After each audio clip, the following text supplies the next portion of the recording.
Morning, नमस्कार, आदाब, सत श्री अकाल दोस्तों। एक बार फिर आपका अपना प्रिय डॉक्टर आदि कश्यप, मुंबई चमानुस। दोस्तों, आज आपके लिए कहानी लेके आया हूं जिसका शीर्षक है सांप, चूहा और किसान। एक बहुत अच्छी कहानी है। एपिसोड नंबर है 1591 और मुझे उम्मीद है कि ये कहानी आपको अवश्य पसंद आएगी। शुरुआत करता हूं इस कहानी की कुछ इस प्रकार। दोस्तों, एक किसान के खेत में काफी सारे चूहे थे और उसमें एक सांप भी था। किसान को चूहों के बारे में तो पता था, लेकिन उसे यह नहीं पता था कि वहां पर एक सांप भी है। वो अनजान था इस बात से। और एक दिन एक सांप एक चूहे का पीछा कर रहा था और उसी समय किसान उस रास्ते से गुजरा। रास्ते में सांप ने किसान के पैर को काट लिया। अब किसान के पैर को काट लिया तो किसान ने नीचे देखा तो उसे चूहा वहां से दौड़ता हुआ नजर आया, क्योंकि उसे सांप के बारे में नहीं पता था। किसान चूहे को देखकर निश्चित होकर अपना काम करने लगा, क्योंकि उसे लगा कि शायद चूहे ने काटा है, इसलिए उसने कुछ महसूस ही नहीं किया।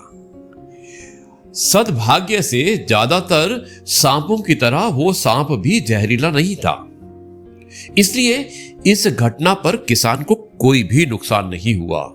यानी कि किसान सुरक्षित रहा और उस पर चूहे के काटने के अलावा जो सांप ने काटा था, सांप के काटने का कोई भी असर नहीं हुआ। अब दोस्तों, कुछ दिन बीत गए। अगली बार एक दिन किसान अपने खेतों से एक पेड़ के नीचे आराम कर रहा था। जब उसने खेतों में काम किया तो उसने सोचा कि चलो थोड़ा आराम कर लेता हूं। और उसी समय सांप एक चूहे का पीछा करते हुए उसके पास पहुंच गया। इस बार किसान के पैर में चूहे ने काट लिया। यानी कि पिछली बार सांप ने काटा था और इस बार चूहे ने काट लिया। और चूहा काटने के बाद सीधा रफू चक्कर हो गया। और जब किसान ने देखा तो उसने देखा कि एक सांप बहुत तेजी से वहां से जा रहा था। सांप को देखते ही किसान को चक्कर आ गए।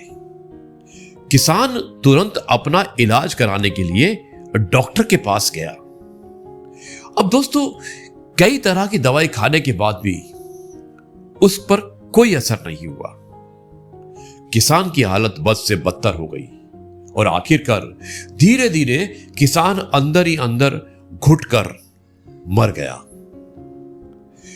दोस्तों, इस कहानी से हमें यही सीख मिलती है कि अगर हमें अपने जीवन के साथ को जोड़कर देखना है तो हम देखते हैं कि हमारे जीवन में भी आने वाली कई समस्याएं उतनी बड़ी नहीं होती हैं जितना कि हम सोच कर बड़ा कर लेते हैं। कई बार तो वो समस्याएं होती ही नहीं है। समस्या कुछ और होती है और हम कुछ और समझ लेते हैं। किसी गलतफहमी की वजह से हमारी समस्याओं को हम बड़ा कर लेते हैं। इस कहानी में भी शायद यही था कि जब सांप ने काटा तो सांप गायब हो गया और चूहा नजर आया। और यही सोचकर किसान को कोई असर नहीं हुआ, क्योंकि किसान ने मानसिक रूप से सोचा कि चूहे ने काटा है तो मुझे क्या फर्क पड़ेगा।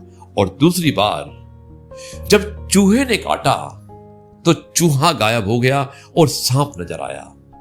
और सांप को देखते ही किसान को चक्कर आ गए, क्योंकि उसने सोचा कि शायद उसे काटने वाला सांप था, ना कि चूहा। और इसी कारण, इस डर की वजह से, इस गलतफहमी की वजह से किसान अपनी जान से हाथ धो बैठता है। दोस्तों, हमेशा ध्यान रखिएगा, अपनी समस्याओं को बड़ा मत होने दीजिएगा। पहले विचार कीजिएगा, उसके बाद समस्याओं पर गौर कीजिएगा।